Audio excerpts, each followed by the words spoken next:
Esther. Esther 1. Now in the days of the Ahasuerus who reigned from India to Ethiopia over 127 provinces. In those days, when King Ahasuerus sat on his royal throne in Susa, the capital, in the 3rd year of his reign he gave a feast for all his officials and servants. The army of Persia and Media and the nobles and governors of the provinces were before him, while he showed the riches of his royal glory and the splendor and pomp of his greatness for many days, 180 days. And when these days were completed, the king gave for all the people present in Susa, the citadel, both great and small, a feast lasting for 7 days in the court of the garden of the king's palace. There were white cotton curtains and violet hangings fastened with cords of fine linen and purple to silver rods in marble pillars, and also couches of gold and silver on a mosaic pavement of porphyry, marble, mother-of-pearl, and precious stones. Drinks were served in golden vessels of different kinds, and the royal wine was lavished according to the bounty of the king. And drinking was according to this edict: there is no compulsion, for the king had given orders to all the staff of his palace to do as each man desired. Queen Vashti also gave a feast for the women in the palace that belonged to King Ahasuerus. On the 7th day, when the heart of the king was merry with wine, he commanded Mehuman, Biztha, Harbona, Bigtha, and Abagtha, Zethar, and Carcass, the 7 eunuchs who served in the presence of King Ahasuerus, to bring Queen Vashti before the king with her royal crown, in order to show the peoples and the princes her beauty, for she was lovely to look at.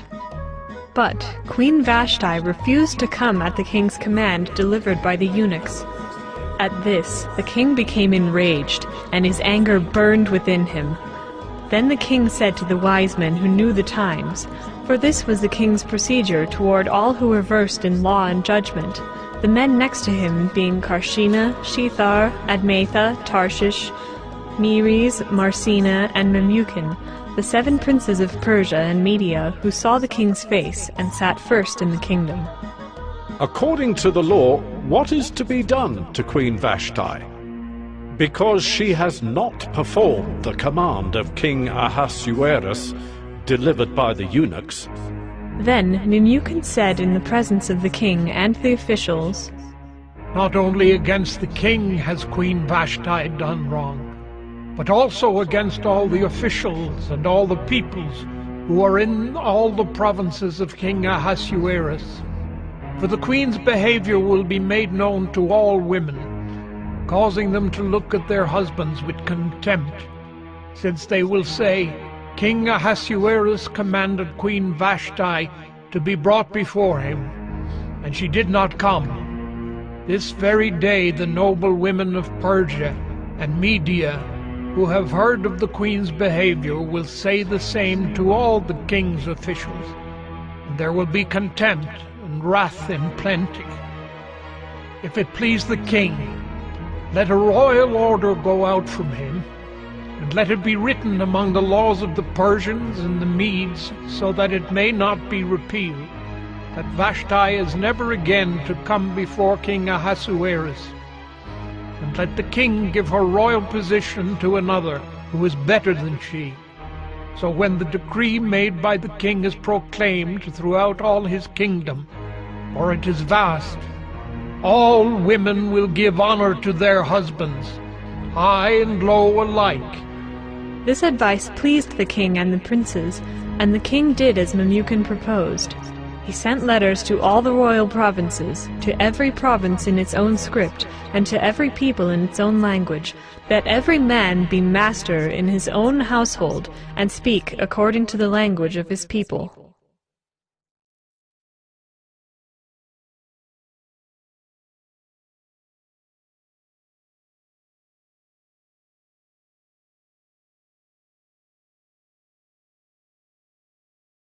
Esther 2. After these things, when the anger of King Ahasuerus had abated, he remembered Vashti and what she had done and what had been decreed against her. Then the king's young men who attended him said, Let beautiful young virgins be sought out for the king, and let the king appoint officers in all the provinces of his kingdom to gather all the beautiful young virgins to the harem in Susa, the capital, under custody of Haggai, the king's eunuch, who is in charge of the women. Let their cosmetics be given them, and let the young woman who pleases the king be queen instead of Vashti." This pleased the king, and he did so. Now there was a Jew in Susa the citadel, whose name was Mordecai, the son of Jair, son of Shimei, son of Kish, a Benjaminite, who had been carried away from Jerusalem among the captives carried away with Jeconiah king of Judah, whom Nebuchadnezzar king of Babylon had carried away. He was bringing up Hadassah, that is Esther, the daughter of his uncle, for she had neither father nor mother. The young woman had a beautiful figure and was lovely to look at, and when her father and her mother died, Mordecai took her as his own daughter. So when the king's order and his edict were proclaimed, and when many young women were gathered in Susa the citadel in custody of Haggai, Esther also was taken into the king's palace and put in custody of Haggai, who had charge of the women. And the young woman pleased him and won his favor, and he quickly provided her with her cosmetics and her portion of food, and with 7 chosen young women from the king's palace, and advanced her and her young women to the best place in the harem. Esther had not made known her people or kindred, for Mordecai had commanded her not to make it known. And every day Mordecai walked in front of the court of the harem to learn how Esther was and what was happening to her. Now when the turn came for each young woman to go into King Ahasuerus, after being 12 months under the regulations for the women, since this was the regular period of their beautifying, 6 months with oil of myrrh and 6 months with spices and ointments for women, when the young woman went in to the king in this way, she was given whatever she desired to take with her from the harem to the king's palace. In the evening she would go in, and in the morning she would return to the second harem in custody of Shaashgaz, the king's eunuch, who was in charge of the concubines. She would not go in to the king again unless the king delighted in her, and she was summoned by name. When the turn came for Esther, the daughter of Abihail, the uncle of Mordecai, who had taken her as his own daughter, to go into the king, she asked for nothing except what Haggai, the king's eunuch, who had charge of the women, advised. Now Esther was winning favor in the eyes of all who saw her, and when Esther was taken to King Ahasuerus into his royal palace, in the 10th month, which is the month of Tebeth, in the 7th year of his reign, the king loved Esther more than all the women, and she won grace and favor in his sight more than all the virgins, so that he set the royal crown on her head, and made her queen instead of Vashti. Then the king gave a great feast for all his officials and servants. It was Esther's feast. He also granted a remission of taxes to the provinces, and gave gifts with royal generosity. Now when the virgins were gathered together the second time, Mordecai was sitting at the king's gate. Esther had not made known her kindred or her people, as Mordecai had commanded her, for Esther obeyed Mordecai just as when she was brought up by him. In those days, as Mordecai was sitting at the king's gate, Bigthan and Teresh, 2 of the king's eunuchs who guarded the threshold, became angry, and sought to lay hands on King Ahasuerus. And this came to the knowledge of Mordecai, and he told it to Queen Esther, and Esther told the king in the name of Mordecai. When the affair was investigated and found to be so, the men were both hanged on the gallows, and it was recorded in the book of the Chronicles in the presence of the king.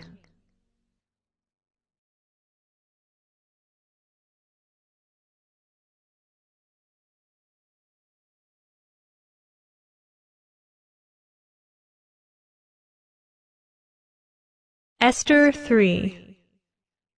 After these things, King Ahasuerus promoted Haman the Agagite, the son of Hammedatha, and advanced him, and set his throne above all the officials who were with him. And all the king's servants who were at the king's gate bowed down and paid homage to Haman, for the king had so commanded concerning him. But Mordecai did not bow down or pay homage.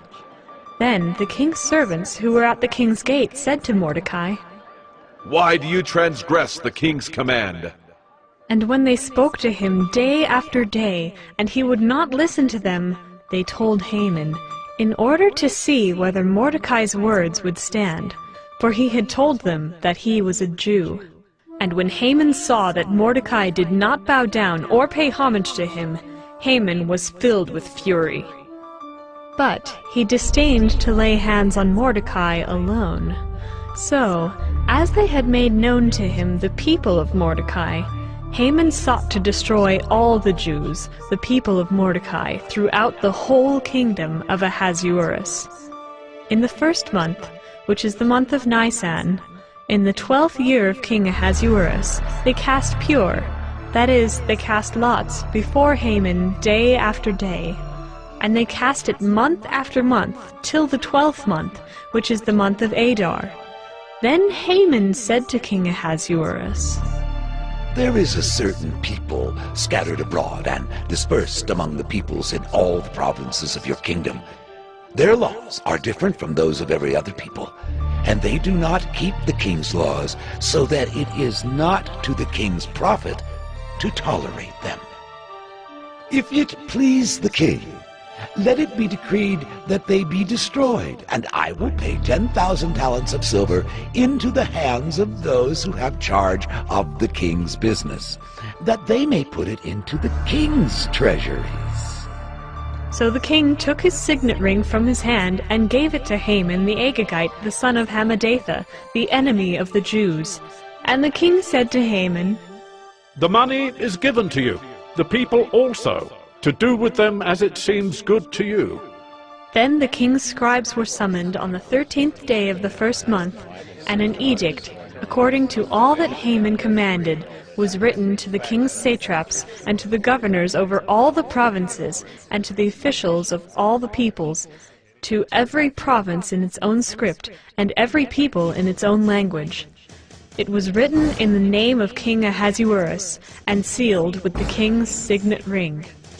Letters were sent by couriers to all the king's provinces with instruction to destroy, to kill, and to annihilate all Jews, young and old, women and children, in one day, the 13th day of the 12th month, which is the month of Adar, and to plunder their goods. A copy of the document was to be issued as a decree in every province by proclamation to all the peoples to be ready for that day. The couriers went out hurriedly by order of the king, and the decree was issued in Susa the citadel. And the king and Haman sat down to drink, but the city of Susa was thrown into confusion.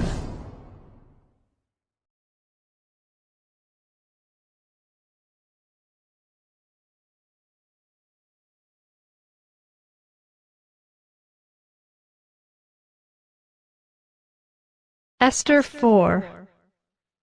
When Mordecai learned all that had been done, Mordecai tore his clothes and put on sackcloth and ashes, and went out into the midst of the city, and he cried out with a loud and bitter cry. He went up to the entrance of the king's gate, for no one was allowed to enter the king's gate clothed in sackcloth. And in every province, wherever the king's command and his decree reached, there was great mourning among the Jews, with fasting and weeping and lamenting, and many of them lay in sackcloth and ashes. When Esther's young women and her eunuchs came and told her, the queen was deeply distressed. She sent garments to clothe Mordecai so that he might take off his sackcloth, but he would not accept them. Then Esther called for Hathach, one of the king's eunuchs, who had been appointed to attend her, and ordered him to go to Mordecai to learn what this was and why it was. Hathach went out to Mordecai in the open square of the city in front of the king's gate, and Mordecai told him all that had happened to him, and the exact sum of money that Haman had promised to pay into the king's treasuries for the destruction of the Jews. Mordecai also gave him a copy of the written decree issued in Susa for their destruction, that he might show it to Esther, and explain it to her, and command her to go to the king, to beg his favor, and plead with him on behalf of her people. And Hathach went and told Esther what Mordecai had said. Then Esther spoke to Hathach and commanded him to go to Mordecai and say, All the king's servants and the people of the king's provinces know that if any man or woman goes to the king inside the inner court without being called, there is but one law, to be put to death except the one to whom the king holds out the golden scepter so that he may live. But as for me, I have not been called to come into the king these 30 days. And they told Mordecai what Esther had said. Then Mordecai told them to reply to Esther, Do not think to yourself that in the king's palace you will escape any more than all the other Jews. For if you keep silent at this time, relief and deliverance will rise for the Jews from another place, but you and your father's house will perish. And who knows whether you have not come to the kingdom for such a time as this? Then Esther told them to reply to Mordecai, Go, gather all the Jews to be found in Susa, and hold a fast on my behalf. And do not eat or drink for 3 days, night or day. I and my young women will also fast as you do. Then I will go to the king, though it is against the law, and if I perish, I perish. Mordecai then went away and did everything as Esther had ordered him.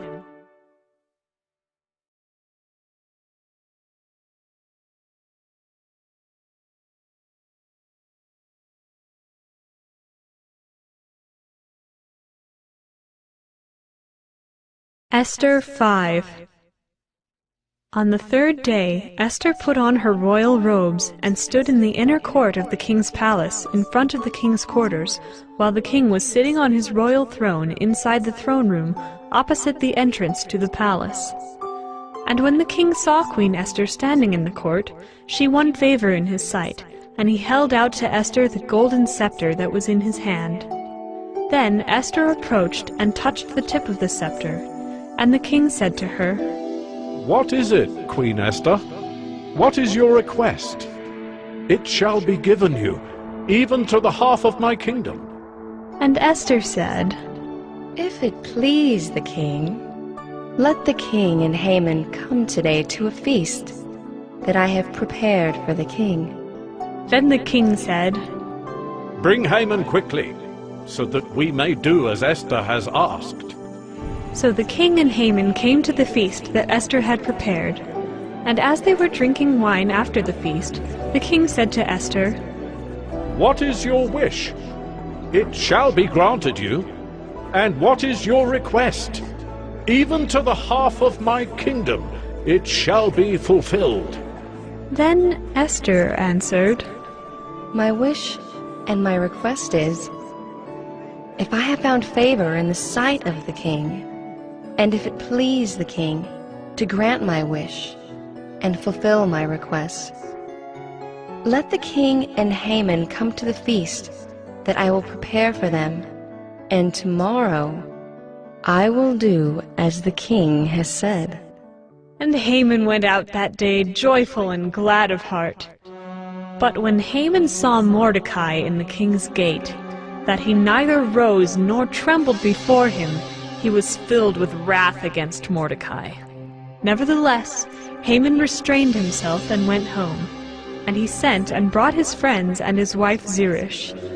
And Haman recounted to them the splendor of his riches, the number of his sons, all the promotions with which the king had honored him, and how he had advanced him above the officials and the servants of the king.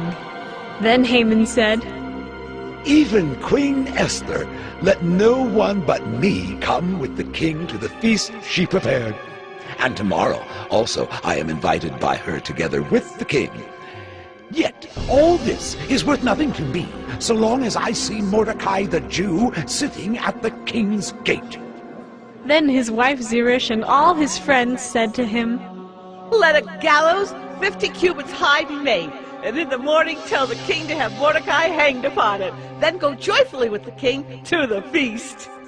This idea pleased Haman, and he had the gallows made.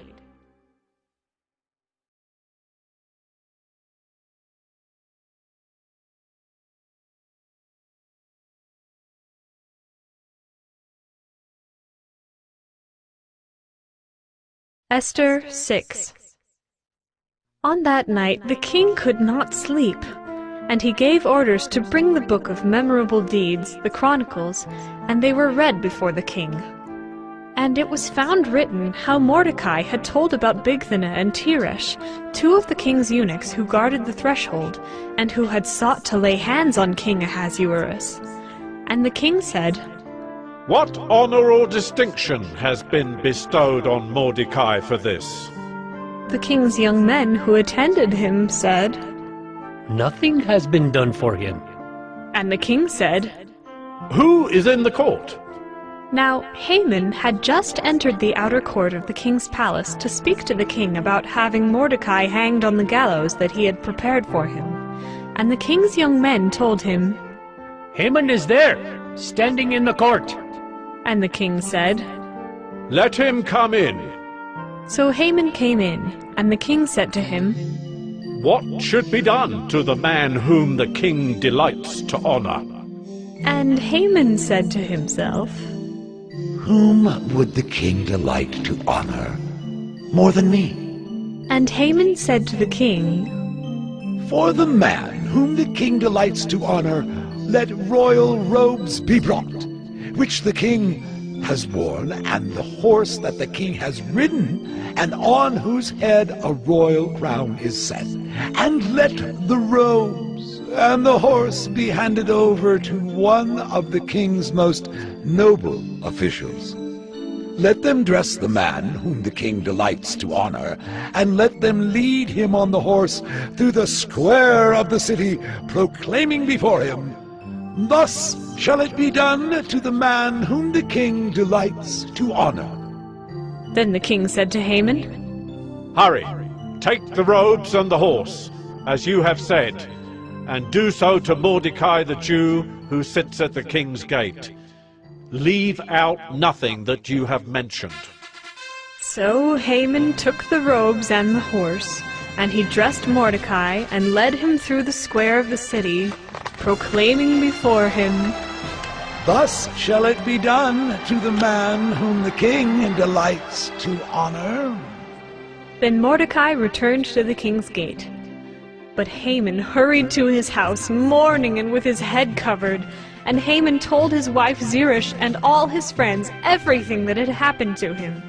Then his wise men and his wife Zeresh said to him, If Mordecai, before whom you have begun to fall, is of the Jewish people, you will not overcome him, but will surely fall before him. While they were yet talking with him, the king's eunuchs arrived and hurried to bring Haman to the feast that Esther had prepared.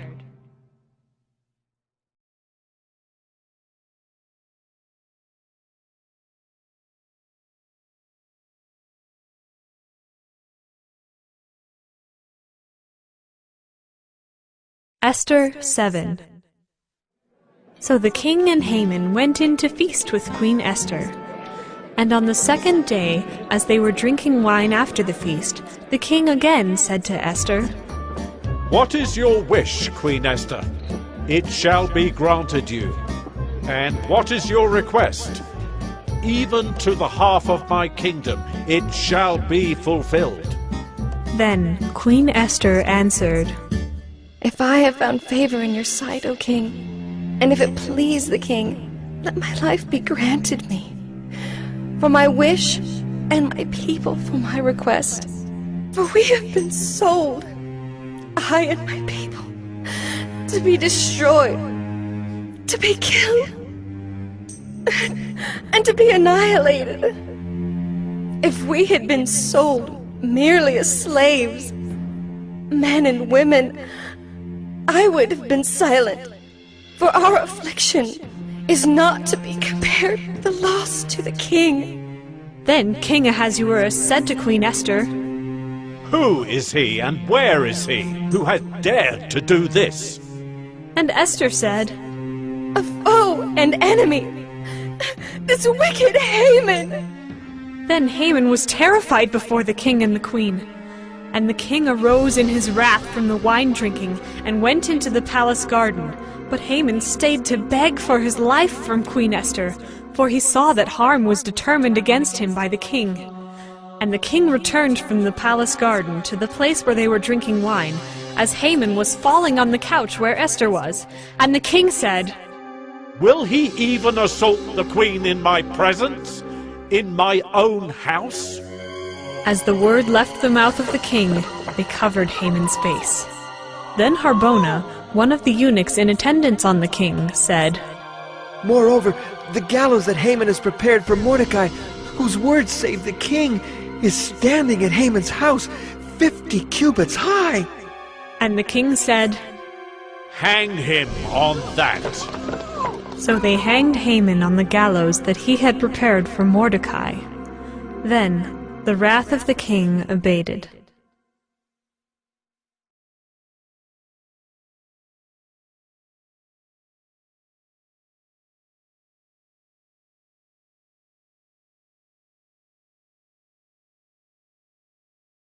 Esther 8. On that day, King Ahasuerus gave to Queen Esther the house of Haman, the enemy of the Jews.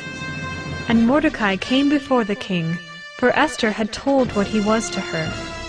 And the king took off his signet ring, which he had taken from Haman, and gave it to Mordecai. And Esther set Mordecai over the house of Haman. Then Esther spoke again to the king. She fell at his feet and wept and pleaded with him to avert the evil plan of Haman the Agagite and the plot that he had devised against the Jews.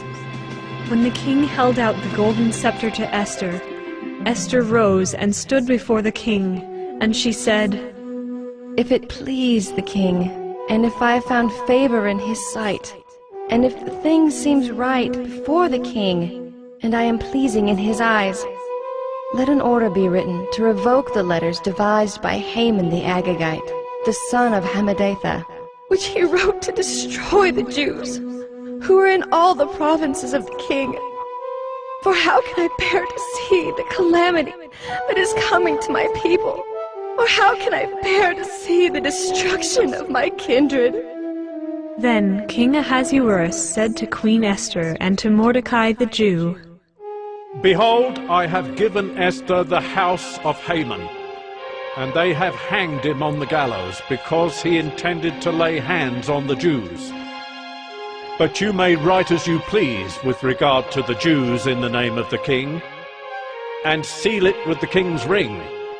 For an edict written in the name of the king and sealed with the king's ring cannot be revoked." The king's scribes were summoned at that time, in the 3rd month, which is the month of Sivan, on the 23rd day. And an edict was written, according to all that Mordecai commanded concerning the Jews, to the satraps and the governors and the officials of the provinces, from India to Ethiopia, 127 provinces, to each province in its own script, and to each people in its own language, and also to the Jews in their script and their language. And he wrote in the name of King Ahasuerus, and sealed it with the king's signet ring. Then he sent the letters by mounted couriers riding on swift horses that were used in the king's service, bred from the royal stud, saying that the king allowed the Jews who were in every city to gather and defend their lives, to destroy, to kill, and to annihilate any armed force of any people or province that might attack them, children and women included, and to plunder their goods, on one day throughout all the provinces of King Ahasuerus, on the 13th day of the 12th month, which is the month of Adar. A copy of what was written was to be issued as a decree in every province, being publicly displayed to all peoples, and the Jews were to be ready on that day to take vengeance on their enemies. So the couriers, mounted on their swift horses that were used in the king's service, rode out hurriedly, urged by the king's command. And the decree was issued in Susa, the citadel. Then Mordecai went out from the presence of the king in royal robes of blue and white, with a great golden crown and a robe of fine linen and purple, and the city of Susa shouted and rejoiced. The Jews had light and gladness and joy and honor. And in every province and in every city, wherever the king's command and his edict reached, there was gladness and joy among the Jews, a feast and a holiday. And many from the peoples of the country declared themselves Jews, for fear of the Jews had fallen on them.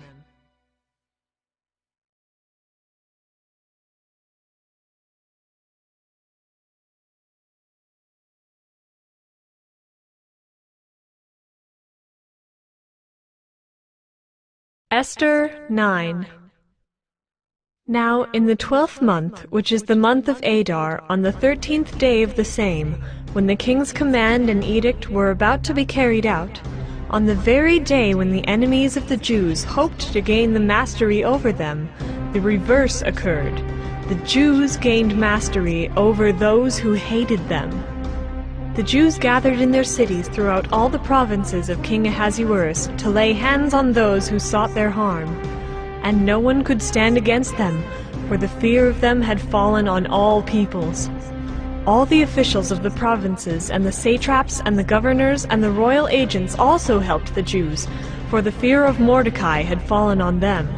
For Mordecai was great in the king's house, and his fame spread throughout all the provinces, for the man Mordecai grew more and more powerful.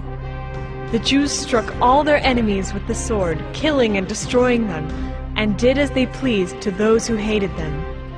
In Susa the citadel itself the Jews killed and destroyed 500 men, and also killed Parshandatha and Dalphon and Aspatha, and Poratha and Adalia, and Aridatha and Parmashta and Arisai, and Aridai and Vizatha, the 10 sons of Haman the son of Hammedatha, the enemy of the Jews, but they laid no hand on the plunder.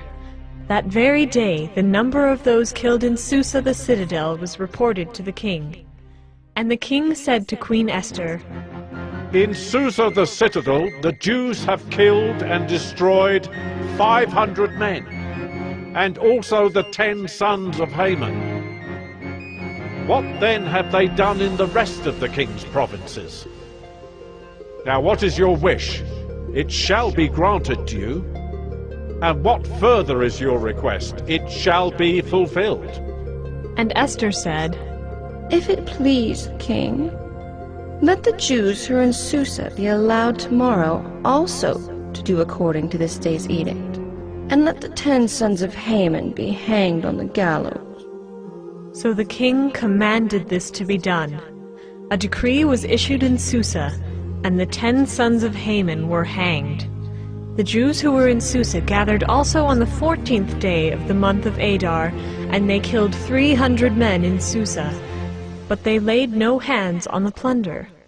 Now the rest of the Jews who were in the king's provinces also gathered to defend their lives, and got relief from their enemies, and killed 75,000 of those who hated them, but they laid no hands on the plunder.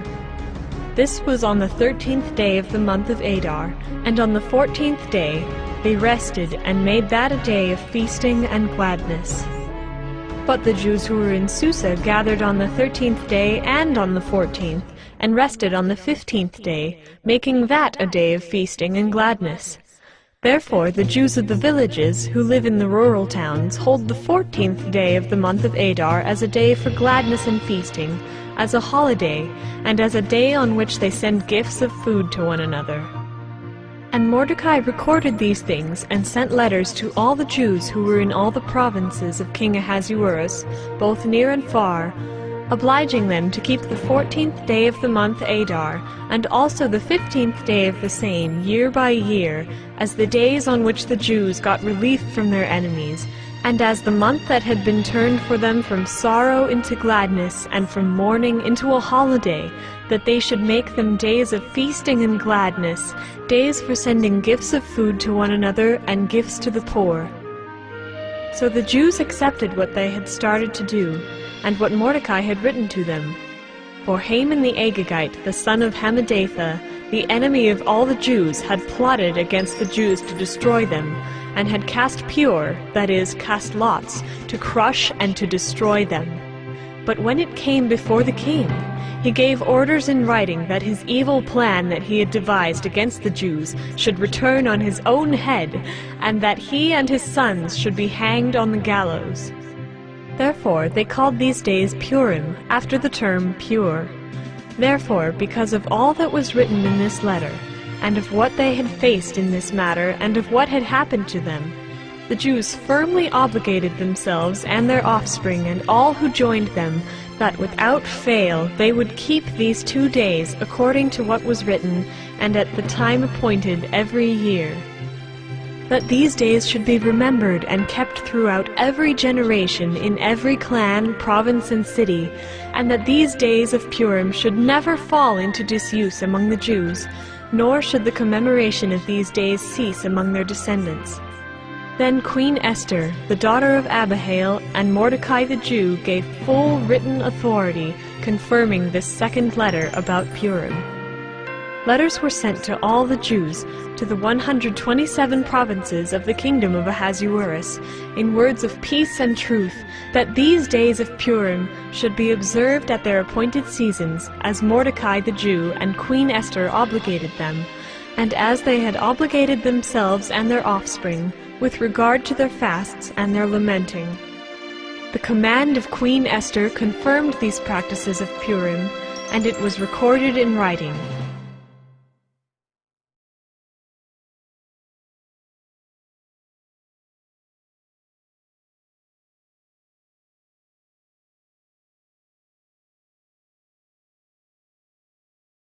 Esther 10. King Ahasuerus imposed tax on the land and on the coastlands of the sea, and all the acts of his power and might, and the full account of the high honor of Mordecai, to which the king advanced him, are they not written in the book of the Chronicles of the kings of Media and Persia? For Mordecai the Jew was second in rank to King Ahasuerus, and he was great among the Jews, and popular with the multitude of his brothers, for he sought the welfare of his people, and spoke peace to all his people.